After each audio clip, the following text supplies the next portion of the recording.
Of that.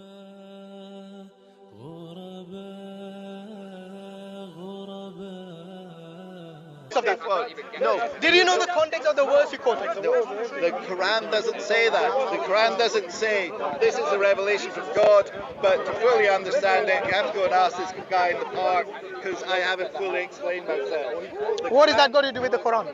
Asking a guy in the park. I'll go to the next one. The Quran says, ask the people of knowledge if you don't know. Okay? So it does say that. In fact, you, Andy, I can tell you right now that maybe you have read certain verses from certain websites. Yes? Well, either yourself or certain websites without understanding the context. And I don't look, many people make this mistake that they take things out of context and then try to interpret it themselves. Okay? Because I can assure you that the term mercy comes in the Quran more than the term that God punishes or God smites someone down. Okay? So the mercy of God is something far exceeds his punishment and his wrath. Now this is what the Quran has taught us. The Prophet Muhammad sallallahu alaihi wasallam, one of his titles is he's Rahmatul Alameen. He's a mercy to mankind. Yes?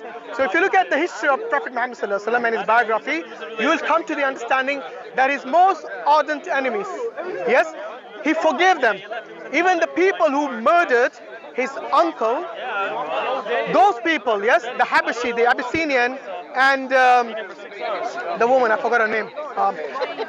He forgave them, only he said, please don't come in front of me. That means he didn't want to see them because it reminded him of his uncle. Now this is something shows us from the life of the Prophet Muhammad sallallahu alaihi wasallam that he was merciful to his most hated, the enemies who hated him the most, and who basically killed his family.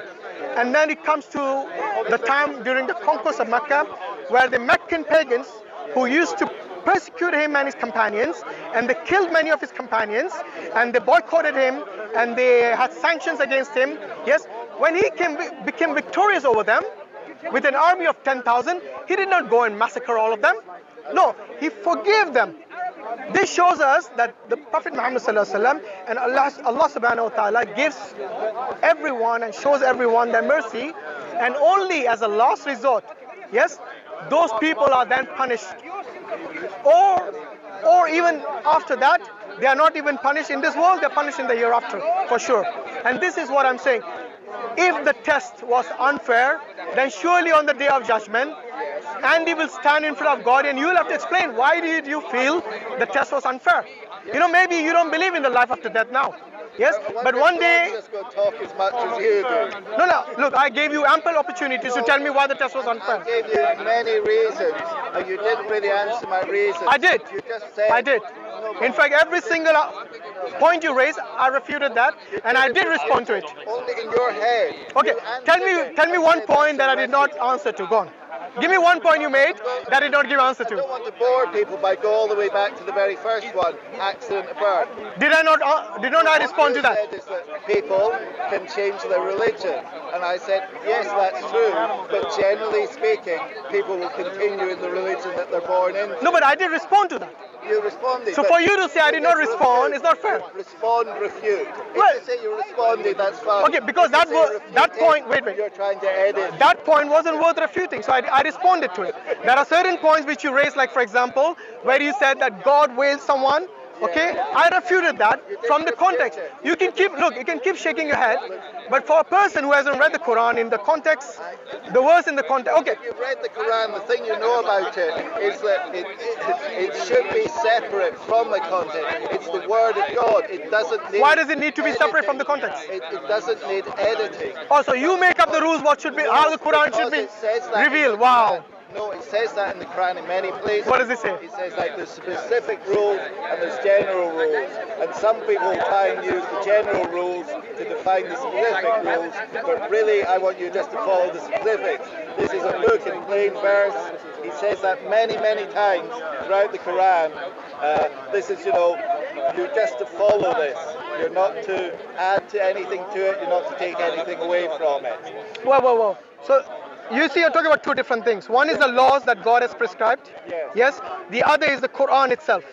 So the Quran is the one. The Quran is the laws of God. Exactly. So why would you add something to a book of law? Yes, no. It is like me asking you, will you change the rules of DVLA just to satisfy your own whims and desires? But No, you were wouldn't. adding something. You were adding. How you did I said add? Context. You say you have to add the context. What is the context? We don't know. God hasn't told us. He did. Oh, we'll have You to didn't go listen back to it. No, no. Okay, I'll tell you what. This verse which you mentioned, wait. When you This add the verse, context, hold you're on. adding Andy, no, it's not. You don't know what the meaning of context is, do you? Context doesn't mean, wait. Context doesn't mean adding to it. Context means understanding the situation that you're talking about. You don't even know the meaning of the word context. How can I explain to you? For you to say, it's not pretentious. For you to say that I'm adding to it by asking you to reflect on the context implies that you don't understand the meaning of the word context. Okay, what is context to you? Let's explain that. No, it's quite important because you somehow maybe. Okay, context. Yes. The word text is from the text. No, I'm asking the meaning of context. Yeah, that's what I'm telling you, young man. Text, T-E-X-T, it's with the text. It's the bit that goes before the text and after the Okay, text. which means understanding the text in its context. Yes? Now, what did I say? That was changing Yes. what is in the Quran by asking you to reflect on the context. Yes. What did I change? Okay. Because you said I added something to it. Yes, go on, tell me. You said that when he says some people will put a veil over their face, so they won't be able to understand, you added that that's actually only referring to certain people who rejected the Quran multiple times. Yes. But it doesn't say that in the in the verses. That's something that you're. Oh, I see what you mean. So you're saying it has to be verbatim what I said with regards to this. You know one thing, Andy, do you understand that the Quran is not the only book of law or of in Sharia? The law within Sharia is not just taken from the Quran. Yes. We have something called the Hadith Yes, I know. and the Tafsir Yes. and the Seerah, which is basically the biography. The Tafsir is the commentaries, yes. So it basically is all of this. So for you to say Allah did not say that, you somehow are trying to say that it has to be only from the Quran. Because the Prophet ﷺ gives us the context as well, not just the Quran. Okay? So what I'm saying is that this is basically the Bani Israel that God is talking about. Allah says Allah has sealed their hearts. Yes? Because if you understand the Bani Israel, you know who the Bani Israel are? Okay. So this is basically the Jewish people. Mainly, yes? The children of Israel. Yes? Majority of the prophets came to them. So they rejected most of them. They killed many of them, the prophets. And these people, even though they have been given multiple warnings, they rejected the message of God. Now wait a minute. This is the context for you to understand as to why God has put a veil over them, or basically sealed their hearts. Allah says, "Summun bukmun umyun fahum la yajun," that they are deaf, dumb, and blind, and they will never return to the truth. Do you understand? That is the context that I'm trying to explain to you. I'm not adding anything to the verse. To see that we're getting back to the point of it, it's not just, is it? You still haven't explained why. Why? Look, if somebody gives you, listen, wait. You're saying it's unjust. Could I talk a little bit? Because I did the punishment not suiting the crime. So that's one point. Another point, you were. No, but that's got nothing to do with the test being unfair. That's got nothing to do with the test being unfair. What you're talking about is the consequences of failing the test. Two different things. So please not move the goalposts from where we are. Right now we are discussing, so far you have said accidental birth, okay? Maybe the place where you're born, if you're born in a Muslim family or a Muslim country, you somehow automatically become a Muslim. I agree with that. I've already discussed that with you. I said yes, generally that is the case, but then many of them when they grow up, they reflect on what they believe and they either stick to the religion or they don't. Okay, so with regards to being fair and unfair, yes, I think an age, maybe during, maybe when they're 14, 15 years old, when they start going to college, university, yes, then they reflect on this because they now come into contact with other people other than their family, yes. After that, if they insist that they want to remain in the faith by their own research, yes, then I think that is fair. Is it not? So what was different back You then? must know that often doesn't happen. What happens actually is some people who go up, maybe they're born here, they're raised in a Muslim family, they go off to university, they meet atheists, they change their mind and they leave the faith.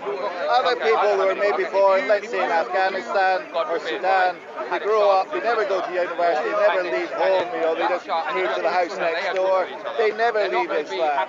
Okay, you're born in. My point would be that they're going to be rewarded, not for any good that they did, but just because they lived in a sort of close. Oh no. That's not how Islam works, my friend. No.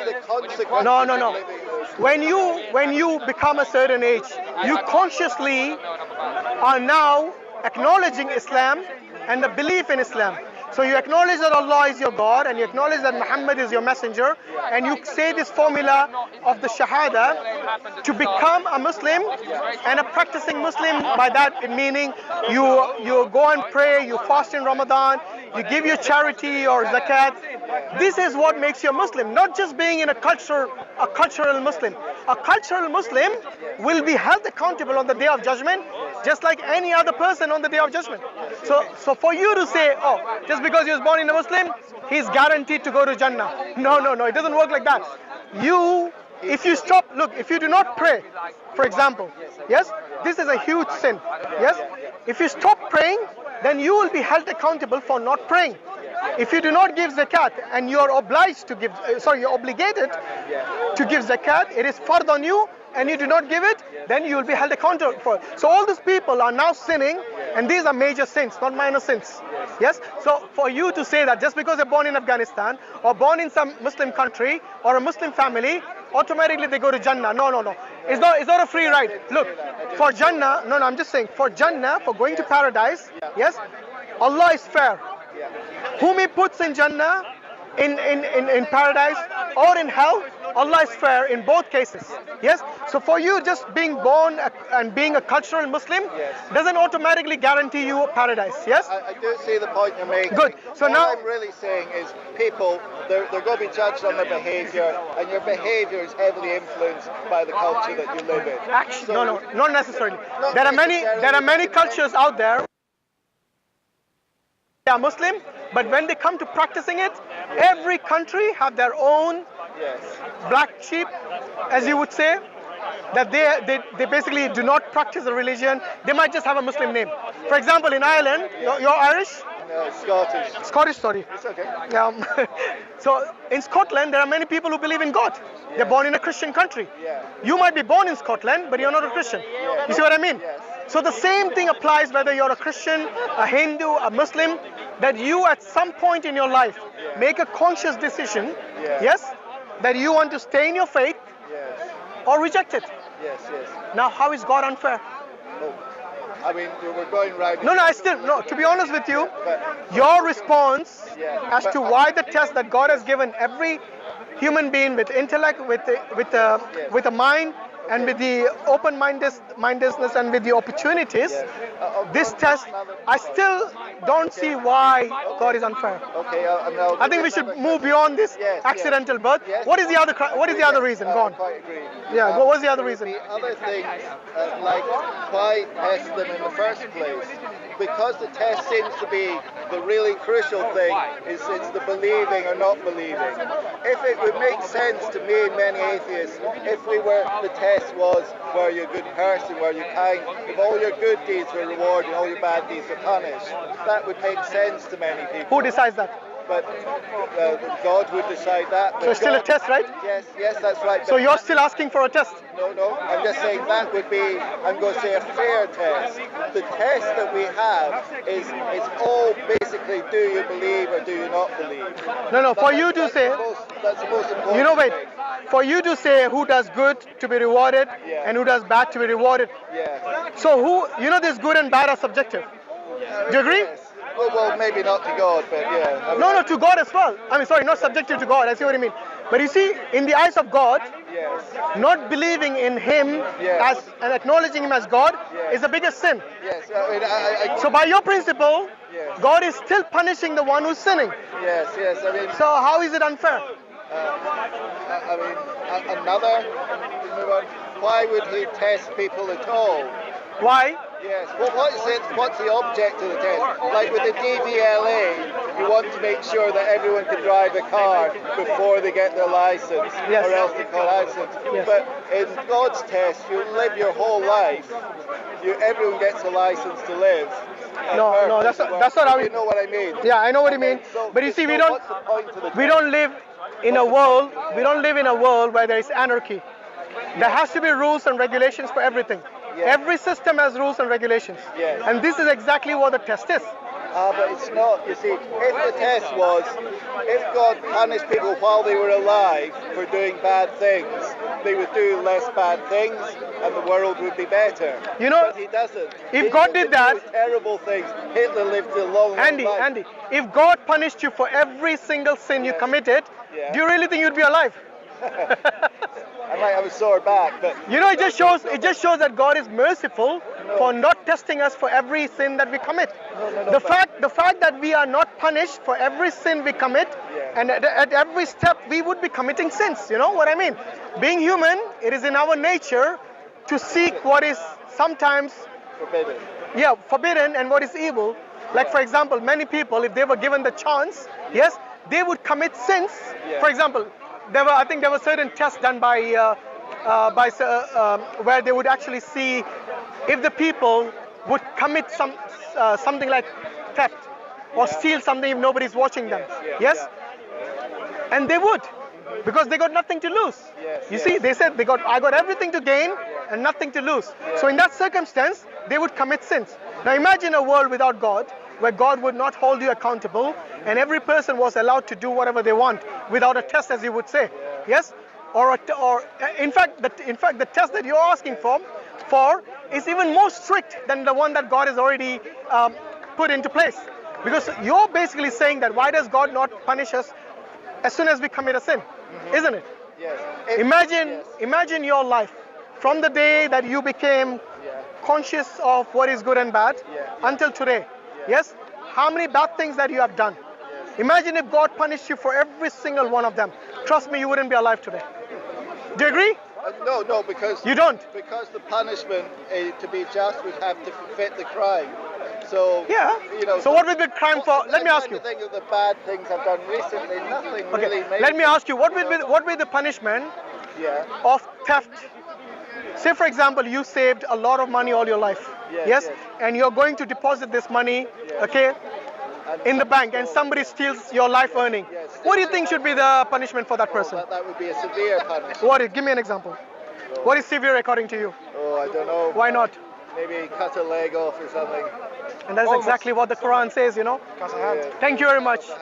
And this is, But you see, no, that's a different. no, it's not different, because you think theft is not something that is trivial. It is something, because many times when a person's belongings are stolen, they sometimes become mad. Yes, they basically they completely lose everything. They lose their family, they lose their loved ones, they lose their jobs, they lose many things. So even though for that person who stole that thing, maybe not be something massive or something big, but for the person who lost it, is something quite massive. I mean, I'm quite agreeing with you there. But we've jumped from talking about this test. And my question was, what was the point of the test? No. It's not to make us behave better. It is actually. Well, it is, because if God tells you. But here's the problem. If that was the point, if the point was to make us behave better, then God should intervene and punish us. No, that wouldn't be a test then. To a greater extent. That wouldn't be a test. I know, but imagine you got a 3-hour test, I know, but and your supervisor comes and intervenes every time whenever you answer a question wrong. Would that be much of a test? No, it wouldn't. But if your reason for the test is to improve behavior, no, I don't think that. I didn't say that is the only reason. I said, look, if a person knows that there is consequences to his actions, then surely that person is going to control his behavior to some extent. If there was no control at all, for example, I don't know if you're an atheist, agnostic. Atheist. So you as an atheist, yes, your moral ground is nothing.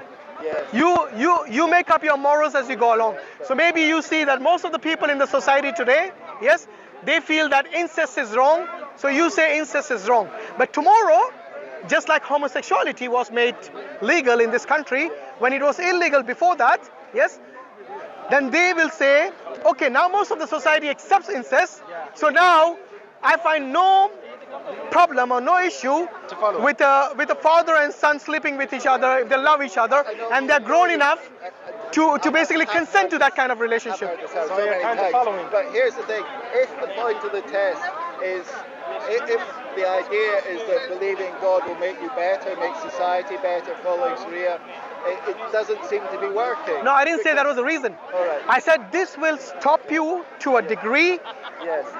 to committing a sin if the converse was true, i.e. if there was no check at all. No, look, just because you follow a religion, yes, that doesn't mean there were people in the religion who would not break the law. Yes, if everyone follows the religion to the letter, then trust me, there will be harmony in the world. But we don't live in Ethiopia. Yes, in fact, neither the Prophet ﷺ nor Allah subhanahu wa ta'ala expects everyone in the world to become a Muslim.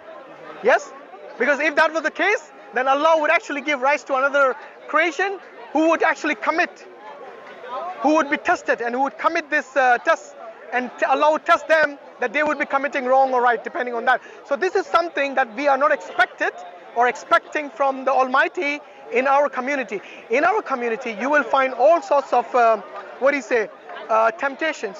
You'll find all sorts of people who would actually tempt you to do something wrong.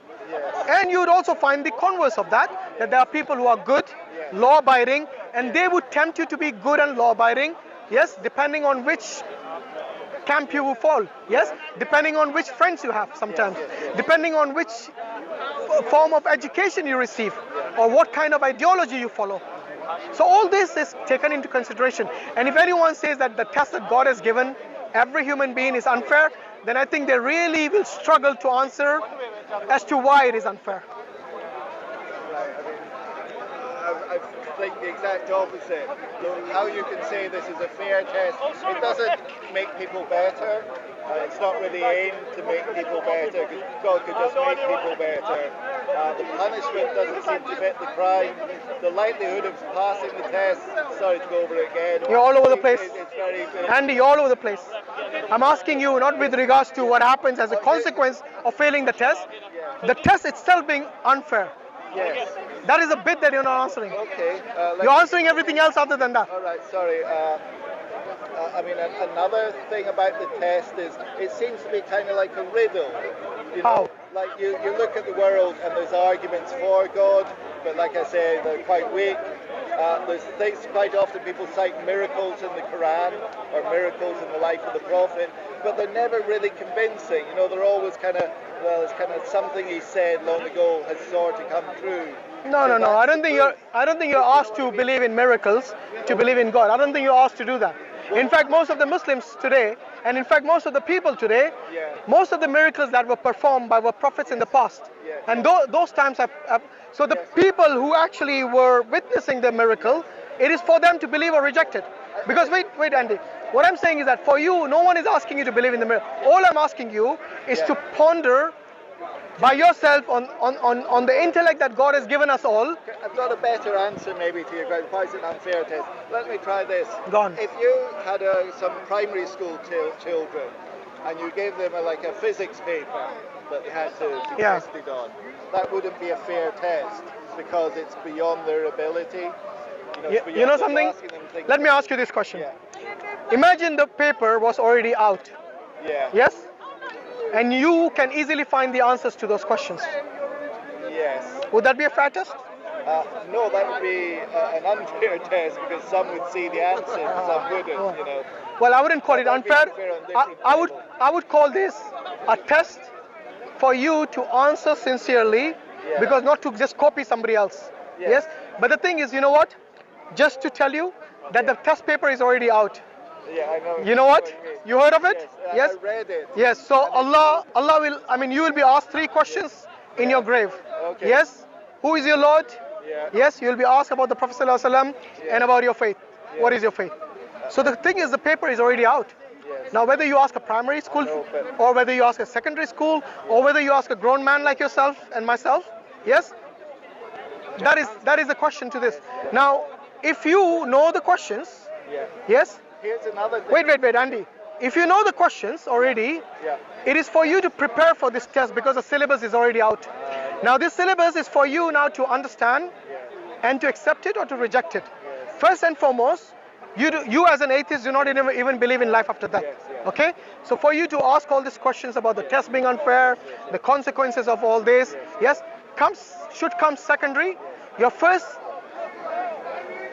I think your first question would be, does God exist?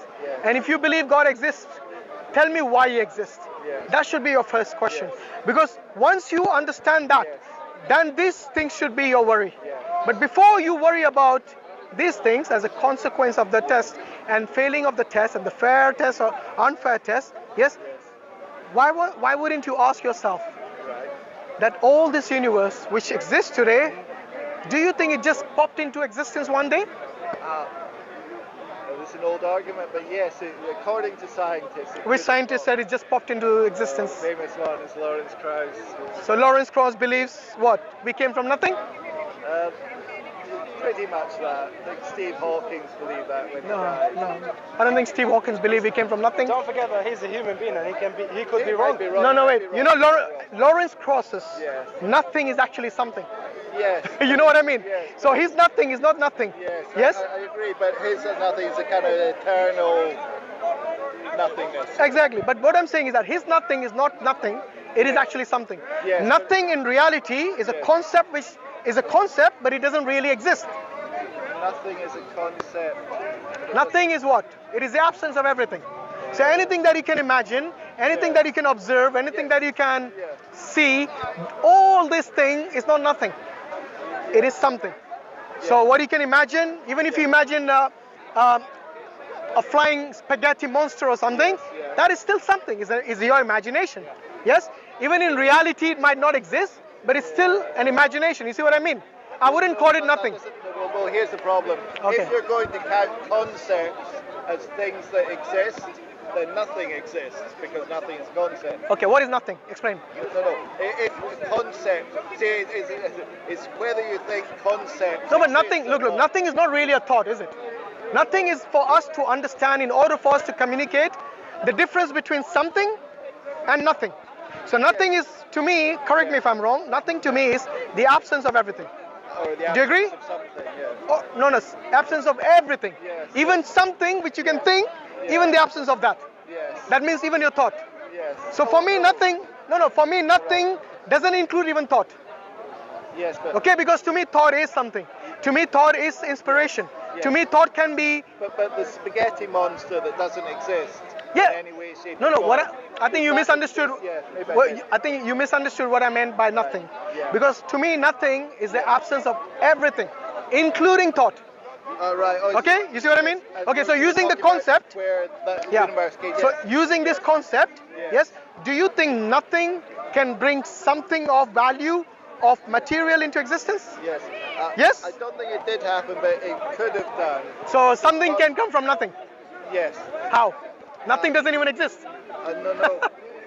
But If it happens, we could happen. do it even now. Yeah, well, From this nothing, is, we no, could but, do something. Yeah, But this, this is this is the reason to think it doesn't happen, because as you look around, we don't see things popping into existence. No, that wasn't my. No. Well, this is my whole point. This is how I think about it. I'm not saying the universe did come from nothing, by the way. Oh, you don't? I don't. Okay, no. because that was my question actually. Right. Do you believe that we came from nothing? We meaning everything including us and the universe.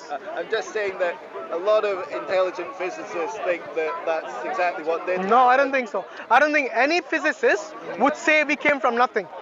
Because even people like Stephen Cross, yes, even they believe that nothing they're talking about is actually something. Well, there would have to be the laws of physics. Whatever it is. Laws of physics themselves are not nothing. Yes. They are something. Okay. if you Okay? want, but- So but now... that nothing would be a kind of eternal nothing.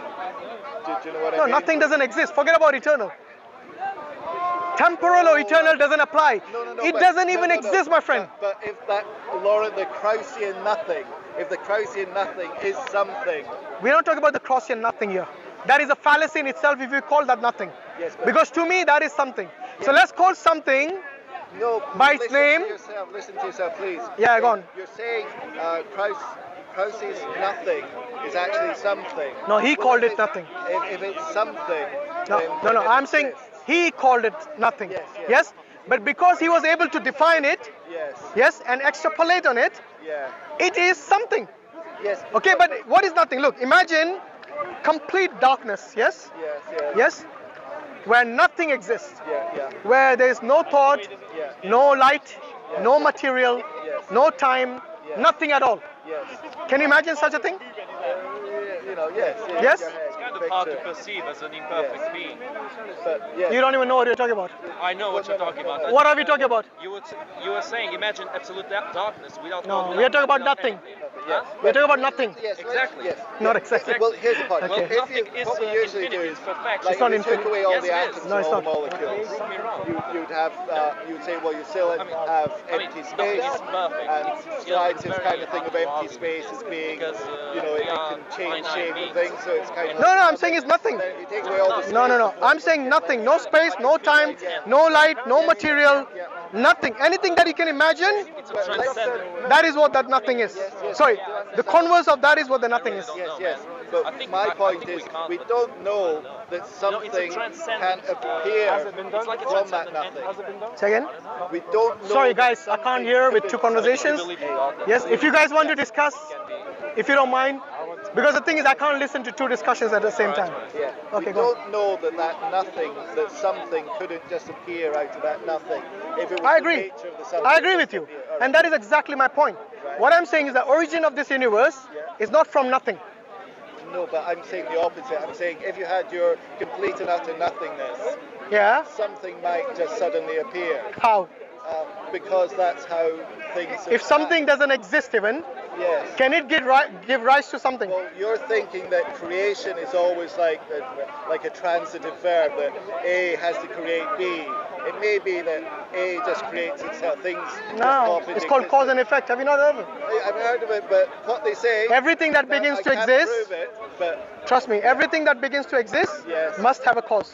well. The you see, universe, the physicists- according to the physicists, began to exist because they say that we were like a singularity. Yeah. It now there was a big bang, Yeah. and everything. Then the physical laws and Yes. the yeah. everything existing, the Yeah. stars and every